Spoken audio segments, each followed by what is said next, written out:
بعض اخباری رپورٹوں کے مطابق طالبان رہنماؤں سے اس سلسلے میں رابطے بھی کیے گئے ہیں کہ وہ یہ بتائیں کہ انہوں نے امن کیسے قائم رکھا ہوا تھا،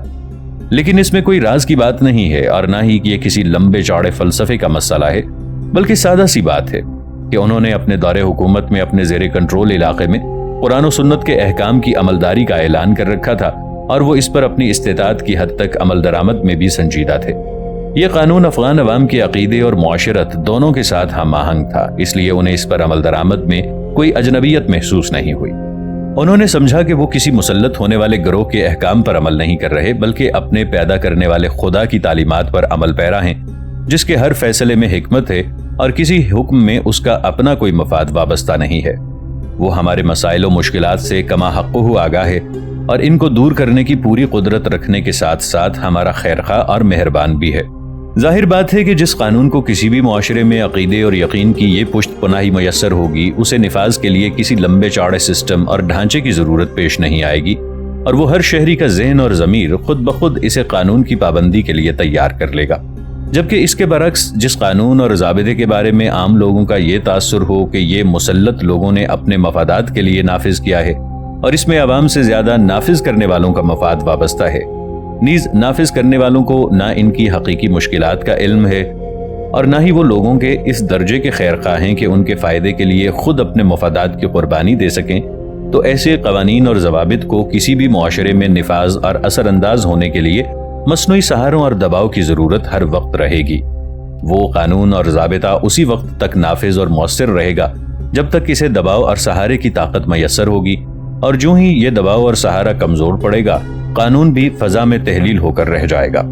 اسلام کے قانون کا امتیاز یہی ہے کہ وہ سب سے پہلے ایمان اور یقین کا ماحول پیدا کرتا ہے اور اس کی بنیاد پر معاشرتی نظام کا ڈھانچہ استوار کرتا ہے۔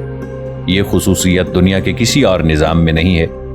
بلکہ دنیا نے علاقائی قومیتوں کے جو بت انسانی عقیدت اور محبت اور وفاداری و اطاعت کے جذبات کی تسکین کے لیے تراش رکھے ہیں،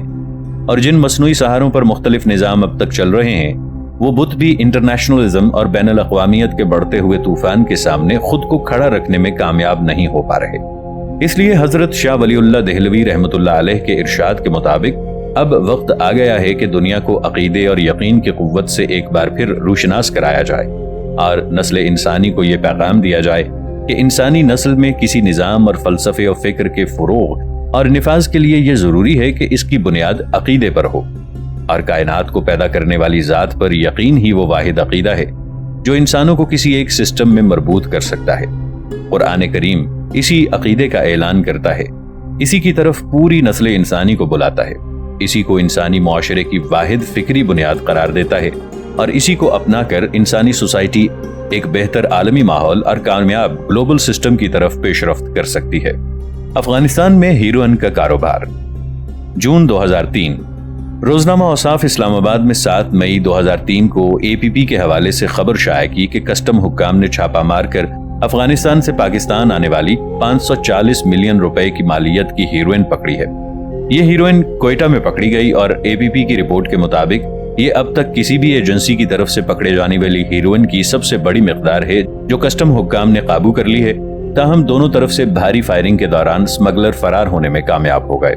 افغانستان سے مغربی ممالک کو ایک عرصے سے یہ شکایت ہے کہ وہاں پوست کی بڑی مقدار کاشت ہوتی ہے جس سے ہیروئن بنتی ہے، اور وہ پاکستان کے راستے دنیا بھر میں پھیل کر منشیات کی لعنت میں اضافے کا ذریعہ بنتی ہے۔ اس سلسلے میں دلچسپ بات یہ ہے کہ مغربی حکومتیں افغانستان میں پوست کی کاشت کو ختم کرانے کے لیے تخویف اور تحریض کے تمام حربے آزما رہی ہیں۔ پوست کی کاشت اور ہیروئن کی تیاری و فروخت کے لیے افغانستان کے اس قسم کے لوگوں کی پشت پناہی اور سرپرستی کرتے ہیں۔ افغانستان میں طالبان کی حکومت کے دوران عالمی سطح پر اس کا وسیع پروپیگنڈا کیا گیا تھا کہ افغانستان میں پوست کی بہت زیادہ کاشت ہوتی ہے اور وہاں سے ہیروئن کی بہت زیادہ مقدار مغربی ممالک میں سمگل ہو کر جاتی ہے۔ تو طالبان حکومت کے سربراہ ملا محمد عمر نے ایک حکم کے تحت افغانستان میں پوست کی کاشت پر پابندی لگا دی تھی، اور دنیا نے یہ منظر کھلی آنکھوں سے دیکھا تھا کہ پوست کی جس کاشت کو ختم کرانے کے لیے مغربی حکومتوں کے سال ہا سال کے تمام حربے یکسر ناکام ہو گئے تھے،